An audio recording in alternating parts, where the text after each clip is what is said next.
오늘 타임뱅크 코리아 양혜란 사무국장께서 두 분 발표에 대한 종합적인 토론 의견을 주시겠습니다. 예. 네, 감사합니다.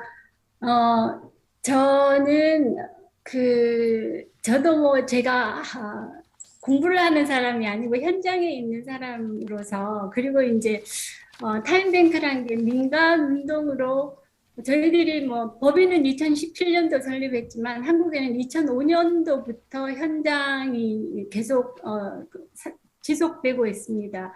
그런 차원의 활동을 어떤 공적인 정책 차원에서 다루어 주신다면은, 사실 이제 공적인 신뢰가 있다면 훨씬 더 힘을 받고 이게 효과를 더 배가할 수 있을 거라고 생각하는데, 그 점에서 또 저희들이 아까 한정란 교수님이 말씀하신 것처럼 좀 염려되는 부분도 있고, 그런 상황에서 저는 이 자리에서 두 분, 김상호 박사님과 이금용 교수님이 발표해 주신 내용에 대해서 저희들은 굉장히 공감하는 부분이 많다는 점을 미리 말씀드리면서, 저는 이 타임뱅크 현장을 좀 더 소개해 드리고, 거기에 대해서 이제 앞으로 이런 타임뱅크 현장에 대해서 좀 더 지속적으로 논의가 되고, 또 저희들에게 필요한 조언도 해 주시기를 바라는 마음으로 발표문을 제가 전체를 읽지는 못할 것 같고, 발표문을 드렸으니까 오늘 말씀드리지는 못하더라도 그 부분에 대해서 지속적으로 그 의견을 주시기를 기대하고 발표를 하겠습니다. 저희들이 최근에 발표문 보이시나요? 예. 화면 공유가 됐는데. 예, 보입니다. 네, 그럼 하겠습니다. 최근에 여기 홍은동 포방터 시장 자리에 저희들이 주민 만남의 장소로 타임뱅크 하우스라는 걸 이제 처음으로 한지 이제 2주째입니다. 거기에서 있었던 에피소드 하나를 소개하면서 시작하려고 하는데요. 78세 여성이신데 혼자 사시고, 이분이 이제 처음 오셔서 하시는 말씀이 하루 종일 심심해 죽겠다 그러면서 푸념을 하시는데, 그럼 봉사를 해보시라고 하니까 허리도 아프고 나이가 들어서 난 남 돕는 일은 못해 이러셨는데, 그러면은 필요한 도움이 뭐냐고 여쭤봤더니 이분이 대뜸 하고 싶은 게, 내가 젊은 시절에 이렇게 캐바레도 다니고 흥을 좀 즐겼는데 이 노래와 춤을 좀 하고 싶다. 여기에서 노래와 춤을 할 수 있는 기회를 좀 만들어주면 좋겠다. 그런 요청을 하셨습니다. 그러면서 내가 이거 몇 번만 해보면은 여자 스텝은 가르쳐 줄 수 있다. 봉사는 못하겠다고 하시더니 나 춤은 가르칠 수 있다고 말씀을 하셨거든요. 이렇게 타임뱅크는, 저희가 하는 타임뱅크는 이게 미리 봉사 내용을 정해 두지는 않고, 아까 우리 이금용 교수님이 말씀하신 것처럼 어떤 개인이 선택할 수, 자기 생활 경험과 능력을 기반으로 해서 선택할 수 있는 도움을 줄 수 있게 하고, 그걸 지역 안에서, 공동체 안에서 연결을 해 나가는 활동을 하고 있고요. 우리 김상호 박사님 말씀하신 용역과 용역의 교환 모델인 거죠. 그리고 이금영 교수님의 제안하신 그런 사람 중심, 지역 중심, 일상 중심의 그 원칙으로 이걸 이제 활동을 이어나가고 있습니다. 그리고 이런 활동을 이어나가려면 지금은 이제 거의 현장에서 어떤 온라인 플랫폼은 아직 준비가 안 돼 있지만은 곧 준비되는 단계이고, 그게 바로 어떤 이금용 교수님 말씀하신 지역 공동체 플랫폼이 아닐까 생각합니다. 그리고 이제 저희들이 이분의 춤 교습을 시간화폐로 보상하는데, 그거는 당연하게 사회기업 활동이라고 생각을 하는 거죠. 다른 어르신들이 춤 배우고 하루를 이렇게 건강하게 보내게 해주는 일은 뭐 요양보호사나 의사의 진료만큼 중요한 기업 활동이 되기 때문입니다. 이 부분에 대해서 잠시 인용을 제가 했는데요. 신진욱 교수님이 성공한 나라 불안한 심리라는 이 책에서 그 취업 노동과 사회 참여 활동이 동등한 위상을 부여받는 체제, 그것이 앞으로는 이 새로운 시대의 세판짜기의 중요한 정책이다. 그렇게 그 설명을 하셨는데, 앞으로 이제 비경제 활동 인구는 뭐 더 다양해지고 확대될 거고, 이런 상황에서 이 타임뱅크는 아래 그림에서 이제 1에서 보여주는 것처럼 시장 경제 밖에서 사용되지 못하는 그런 노동력과 복지 수요를 연결해주는 중요한 도구가 될 거라고 생각을 합니다.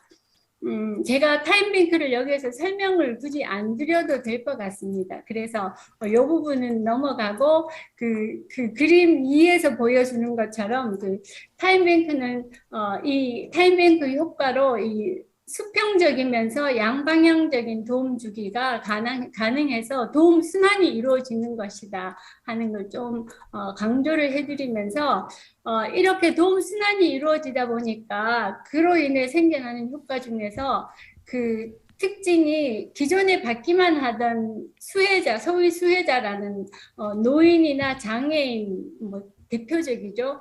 그다음에 그 이주민들 또 실직한 그런 분들, 이 사람들이 도움 주체로 나설 수 있게 된다는 게 큰 특징입니다.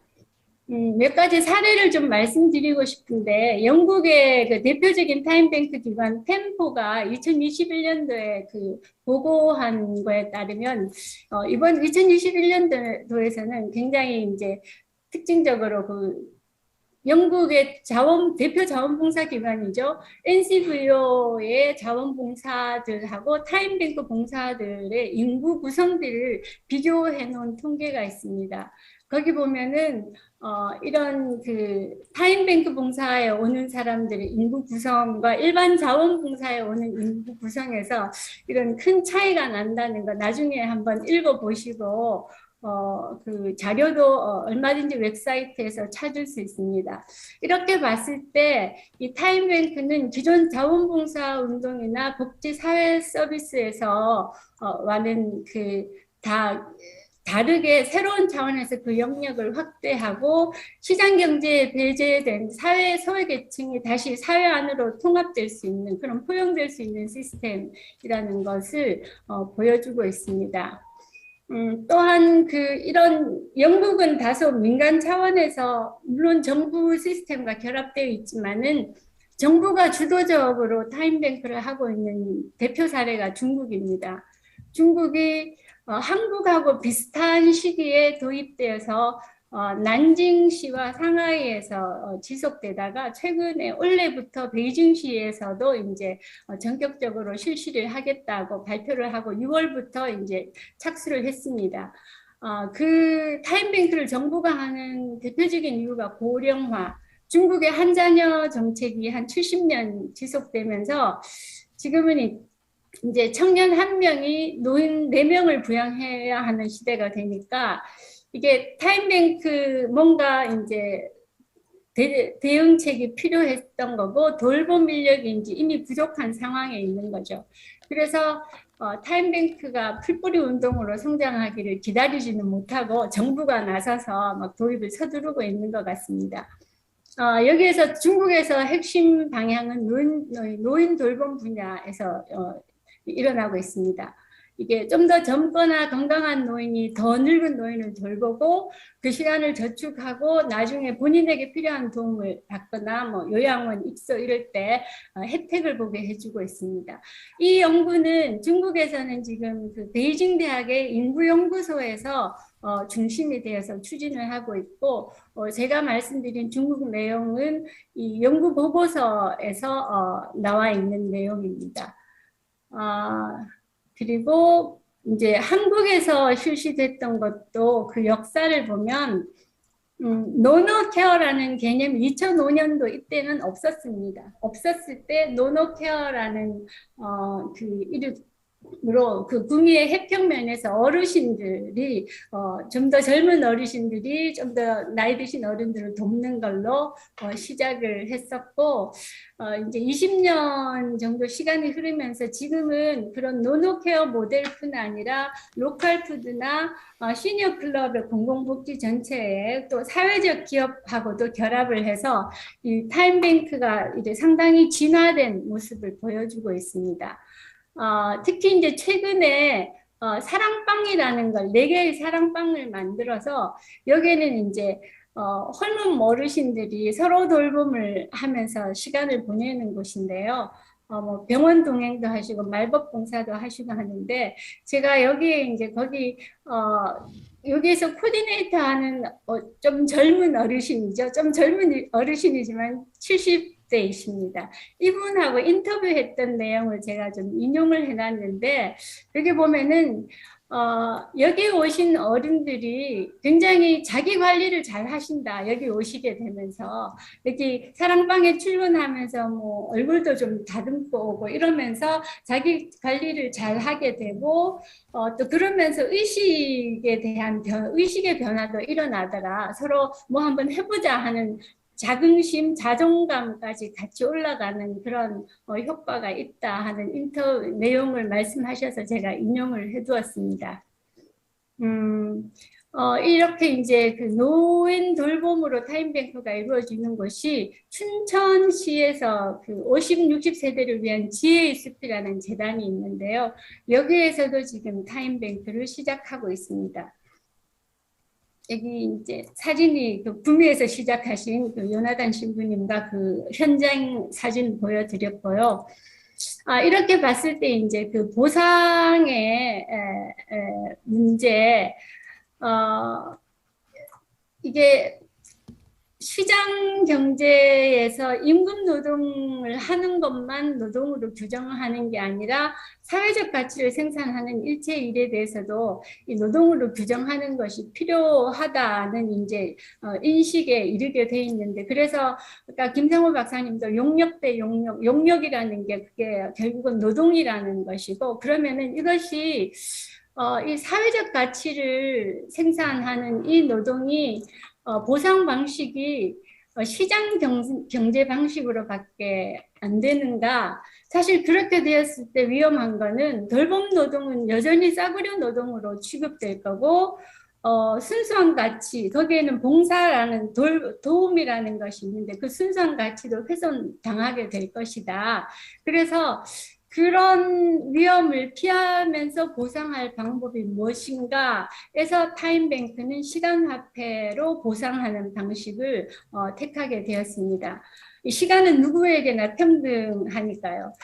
근데 이제 아까 여기 이만석 박사님께서 어떤 그런 서비스의 질이라든가 이런 문제에 대해서 어떻게 할 것인가 그 기준을 정하는 바가 필요하다고 말씀을 하셨는데 저희들은 이게 그 가치 기준이 시장 경제에서 정하는 그런 사실 시장 경제의 가치 기준은 희소한 것이 더 많은 가치를 얻게 되고 풍부한 돌봄 노동이 절대적으로 필요함에도 불구하고 풍부하기 때문에 싸구려 노동으로 되는데 그 기준을 이런 사회 기업 활동에까지 그대로 가져와서 적용할 것인가? 여기에서는 또 다른 차원의 우리 가족 일이 공동체 안에서 일어나는 어떤 교환의 기준 그것이 더 중요한 것이 아닐까 하는 그런 점에서 정책하시는 분들이 좀 많이 논의를 해주셨으면 하는 바람입니다. 현장에서는 사실 이제까지 뭐 한국보다는 미국이나 유럽의 타임뱅크가 굉장히 활성화되어 있는데 이런 기준의 문제에서 어떤 쟁점이 있었던 적은 없었거든요. 그래서 그런 부분을 좀 감안하셔서 연구 논의해 주시면 좋겠다 싶고 법률 관련해서 우리 김상호 박사님이 사회기업 활동 기본법에 대한 제안을 해주셨는데 이게 이런 추진이 가장 바람직하지만 저희들이 볼 때는 이게 인식 개선, 부처 간 조정이라는 작업이 워낙 방대하니까 지자체의 조례 설정을 지원하는 것도 병행을 해 주실 필요가 있지 않을까 생각을 합니다. 그렇게 될 때 사실은 앞으로 사회 서비스 관리 주체가 중앙정부만이 아니라 지방정부가 주도하면 좀 더 효과적이고 원활히 수행될 수 있는 장점이 있다고 생각합니다. 그래서 병행하는 것이 필요하고, 뭐 예를 들어서 지자체 조례에서 타임뱅크를 사회기여 활동으로 포함을 한다면 자원봉사센터나 노인 일자리, 뭐 사회서비스 일자리, 사회 참여형 일자리 같은 시민 서비스 이 활동에서도 타임뱅크 요구와 지원하는 것과 같은 방식으로 타임뱅크 사업을 지원할 수 있게 될 것 같습니다. 뭐 기존의 자원봉사하고 일자리 사업에서 타임뱅크가 결합되었을 때 시너지를 이룬 사례는 이미 구미에서 검증이 되었거든요. 그래서 그런 방향으로 가면 바람직할 것 같습니다. 그리고 이제 이런 취지에서 저희들이 지금 서울시와 함께 서울시간은행 사업을 하고 있는데, 이 서울시간은행 사업을 기초로 해서 노노케어를 위한 타임뱅크 시범 사업을 하시기를 제안을 드립니다. 그리고 이제 그 플랫폼 관련해서 이금용 교수님이 제안해 주신 그 플랫폼이 저희들 그 타임뱅크가 사실은 각 개인의 생활, 기술, 경험, 재능, 취미 이것을 저희들은 이제 자산이라고 부르는데요. 이것을 중심에 두고 이웃에서 발생하는 도움 수요와 연결을 하기 때문에 그 사람 중심이고 지역 중심, 일상 중심의 사회기업 활동이 확실하다고 생각을 하고 있고, 이 활동을 보관하고 시민의 자산을 보관하고 교환으로 이렇게 연결된 사례를 기록하고 데이터베이스화하는 타임뱅크 플랫폼은 바로 그 지자체가 구축하기를 제안하셨던 그 지역 공동체 플랫폼의 전형이 될 거라고 생각합니다. 이미 유럽, 미국에서 사용하는 플랫폼은 그 자원봉사 운영 시스템이나 나이스 이런 데서 한 것과는 차별성이 있거든요. 그 차별성이 무엇보다도 이게 시간만 있는 게 아니라 인출 사용 가능하도록 하는 시스템입니다. 지금 1365나 VMS에서는 그게 불가능한 거잖아요. 그리고 어떤 개인이 원하는 도움 수요만 기록한 게 아니라 내가 줄 수 있는 도움이 뭔가 시민들의 다양한 자산이 데이터베이스화 되어 있다는 그게 큰 차별점이라고 생각합니다. 이 데이터베이스는 사실 복지 정보 시스템에서도 아직 우리 한국에서는 갖지 못한 데이터라고 생각합니다. 이게 빅데이터가 될 수 있고, 이 빅데이터는 다양한 사회 서비스에 대한 수요를 발견하고 매칭하는 기능을 할 수 있을 거라고 생각하고 있고, 한국에서는 지금 예비 사회적 기업 주식회사 시간의 꽃밭이 타임 클라우드라는 이름으로 플랫폼을 개발하고 있는데 7월이면 출시를 할 것이고, 아마 서울시간은행에서는 이것을 사용하게 될 것입니다. 여기에는 이 시스템은 그 실무자의 실무자를 위한 통계뿐 아니라 그 사용자 중심으로 개인이 들어가서 등록하고 열람하고 그 매칭할 수 있는 기능도 들어가 있습니다. 그래서 이 부분들을 잘 정책에서 잘 고려하셔서 앞으로 저희들이 기대하는 그런 공적인 지원 정책이 마련되기를 바랍니다. 저는 이상으로 토론을 마치겠습니다. 예, 감사합니다.